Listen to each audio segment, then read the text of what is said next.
What's going on, everyone? It's Fuzzy. Welcome back to yet another MLB recap. I'm sorry if this is going up a little bit late. I got in a little Twitter debate with Colin Cowherd, of all people, because he is saying that Major League Baseball is dying, and I'm just not okay with people saying that, because MLB The Show was the best-selling video game in the month of April, and for the first week of the 2021 MLB season, we set a viewership record as an audience. So to say baseball is dying because pitchers are too good, that's not the case. But aside from that, we have so much baseball news to get into from yesterday. We have a few walk-off victories. Shohei Ohtani was amazing yesterday until the umpires screwed him over, and then Jacob deGrom currently right now might be the best player in baseball. I know Mike Trout has that status right now, but honestly, the way that Jacob deGrom has been playing to begin the season, I mean, he's otherworldly. He is not human. If this is your first time on the channel, we do this every single day, so don't be afraid to subscribe and stick around. And also use code Fuzzy on SeatGeek if you're going to any minor league games or major league games. Save yourself 20 bucks off your entire purchase.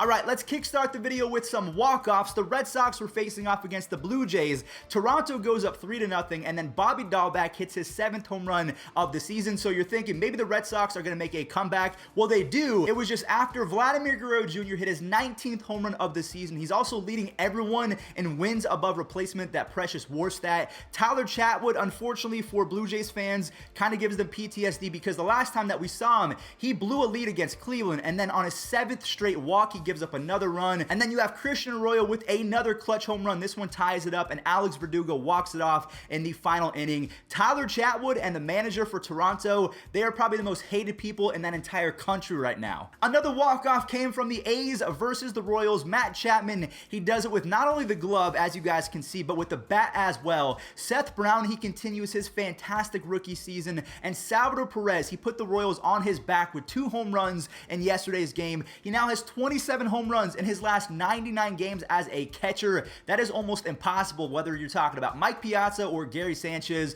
or Johnny Bench. Only a few amount of catchers in baseball history can put up the numbers that Salvador Perez is doing offensively. The A's, they come back to walk it off after it gets tied up at 3 apiece, so they win 4-3. All right, let's talk about the Angels versus the Diamondbacks, because this was a wild game. Shohei Ohtani, he fouls a pitch off his knee, and he stays in the game, and because of that, he's able to rope a 114-mile-per-hour RBI double. Anthony Rendon then drives in Shohei Ohtani, and on the first 2 balks of his career, Shohei Ohtani has not balked since Japan. So I am fully under the impression that the umpires took control of the game yesterday, and they stole a gem directly from Shohei. So apparently he did not come set. I see Shohei Ohtani coming set, so he balks in a run, and he does have to come out the game. And Eduardo Escobar in the 9th inning hits a massive game-tying home run off of Raisel Iglesias. Now the Angels, they do come back to win it, and I do have to be cheesy. I'm not gonna lie to you guys. And I saw Shohei Ohtani doing his thing yesterday, and this was also after Jacob deGrom did his thing.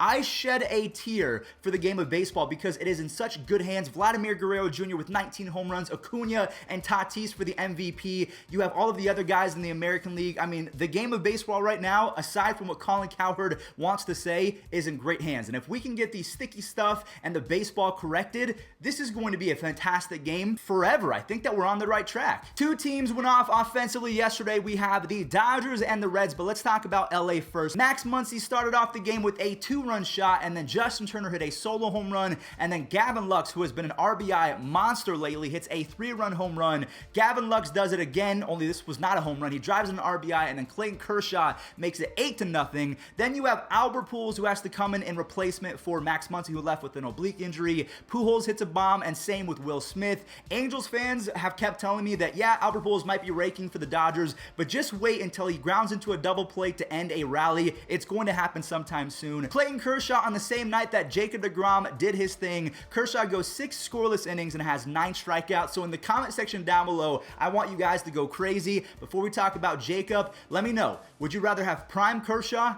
or prime Jacob deGrom? Nick Castellanos drives in Jesse Winker. That combination is so lethal. They are both leading baseball in batting average. 3 home runs later, the Reds are now up 9-0. I mean, sheesh, that lineup can go from top to bottom in a blink of an eye. I do want to mention, though, that Brendan Rodgers of the Rockies, the former top prospect, we talked about him a whole lot more as of late. He's now up to 3 home runs and a 114 OPS plus. Is he going to be the Trevor Story replacement? If he continues to play well, I think that Trevor Story is going to get traded. Without further ado, let's go ahead and talk about the man of the hour, Jacob deGrom. I have to talk about all of the records that he set yesterday because with this scoreless start, he lowers his ERA to .56, which is the lowest ever for a starting pitcher in his first 10 starts. He also reached 100 strikeouts in 61 2/3 innings pitched. That is the fastest ever to 100 strikeouts. And then also offensively, as you guys can see, on this swing, he gets to 5 RBIs on the season. He's only allowed 4 earned runs as a pitcher. He is the first player ever to have more RBIs than earned runs given up through his first 10 starts. Jacob deGrom right now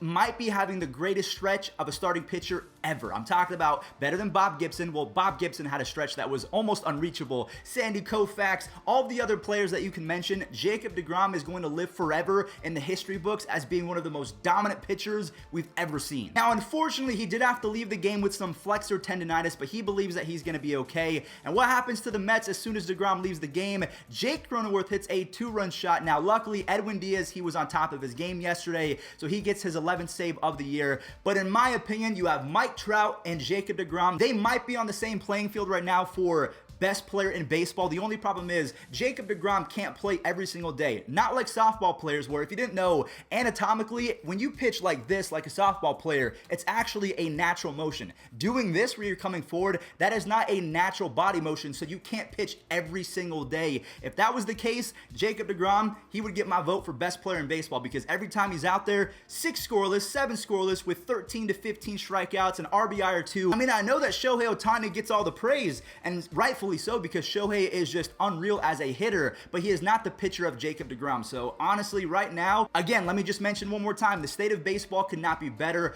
I do understand that the sticky stuff and the baseballs that keep getting changed, that needs to stop. But we're on a fantastic pace for baseball to become prevalent yet again. And hopefully Colin Cowherd, I'm going to mention him just the last time, hopefully he can get his you-know-what out of his you-know-what and realize that we're coming. Baseball, it's here to stay. Jacob deGrom was insane yesterday, but one pitcher might have been better. We have Anthony DeSclafani. He was sensational. Now, I do want to talk about Max Scherzer because he had to leave the game with a groin injury. The bullpen for the Nationals came in huge. Buster Posey, yes, he had a home run in the 4th inning for his 11th of the year, but that was the only run of the game. The Nationals' pen was fantastic in relief of Max Scherzer. Mike Tauchman robs Juan Soto. This game might have gone 20 innings had this not happened. This was the 2nd time that he's robbed a clutch home run in the last few weeks, but Anthony DeSclafani was insane. He goes a complete game shutout, only allows 2 hits. That is the 3rd complete game shutout of his career. He is very under the radar, and you better put some respect on that Giants rotation. They're disgusting. Aaron Savali was just as dominant yesterday. We'll talk about him in a moment because the Cleveland offense woke up yesterday. They were facing former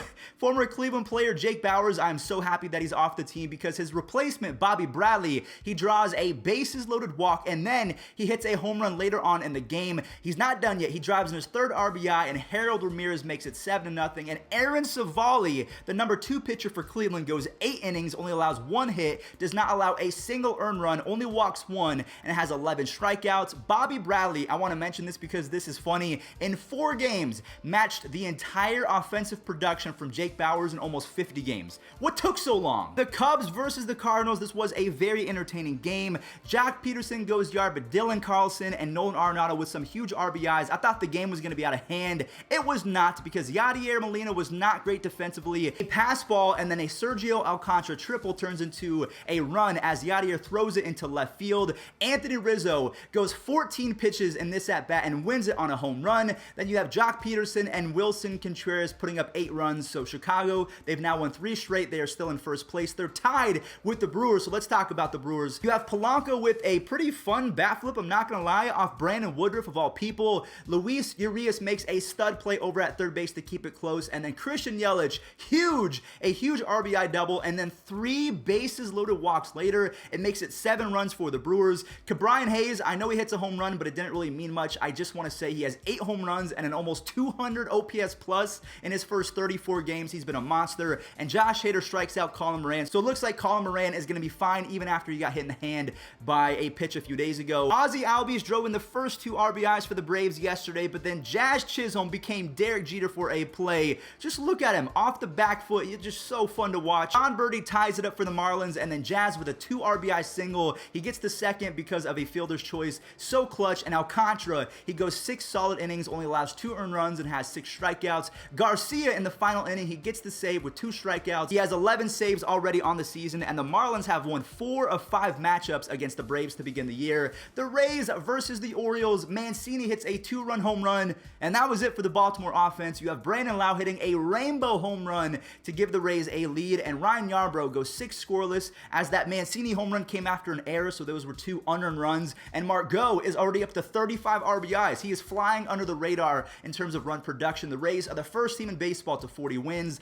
and then the final 2 games, they were close. We have Nomar Mazara homering for the Detroit Tigers, and Paredes makes it 2 runs. Liam Hendriks, he was not happy. Tis, he should have just been content the fact that the hitters were having to hit in the rain as well, because as soon as he came back to the game after it stopped raining, he gives up a base hit to Miguel Cabrera, and then a home run to Daz Cameron. That was Daz's first home run of his career. He is the son of former outfielder Mike Cameron. The White Sox, they still win though, so he gets the win instead of the save. Just kind of an overall crazy game. And then last but not least, the Astros versus the Twins. Nelson Cruz is defying Father Time, and then Miguel Sano and Josh Donaldson, they both leave the yard. Altuve, 12 home runs and a 2.2 WAR already on the season. He is on pace to get some MVP votes, ladies and gentlemen. Maybe top 15 because there are so many good players in the American League this year, and Altuve's defense has improved a little bit, so that's helping his case as well. Another player that is going to get some MVP votes, Yuli Gurriel, hits his 10th home run of the year, but then Josh Donaldson, for the second time in the last few games,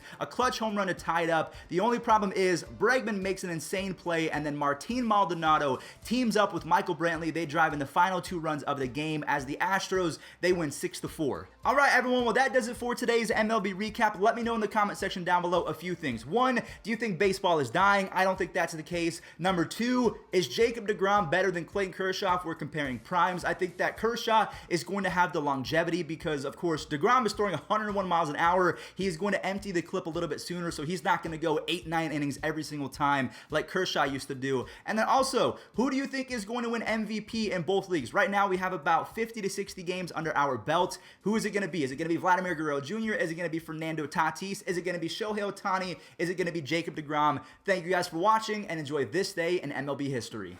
And the 3-1. Popped up. Castillo. Dropped the ball! He dropped the ball! Here comes Teixeira! And the Yankees win! Oh my goodness! He dropped the ball!